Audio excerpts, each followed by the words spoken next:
চাই, হাদি হত্যার বিচার চাই। অপেক্ষার কত, মরলে মরবো হাদি হয়ে, বাঁচবো হাদির মতো।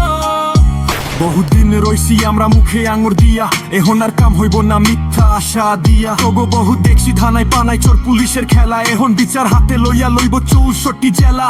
তোরা ভাবছো সাদি মইরা গেলে মইরা যাইবো ইনসাফ, জনতারে ঝুট বুঝায়া নির্বাচনে দিবি ঝাপ। ইন্টেরিমেটরে মরে নিজের জানো লয়া, আর টেরোরিস্টটা কাঠি নাড়ে পাশের দেশে বয়া। হায়া 24 লেখাও জাগো হই নাই শিক্ষা, 26-এও লাগবো তাইলে আরো একটা দীক্ষা। লক্ষ হাদি আওয়াজ তোলে ইনসাফ চাই চাই, দাবি এখন একটাই আমরা হাদি হত্যার বিচার চাই, হাদি হত্যার বিচার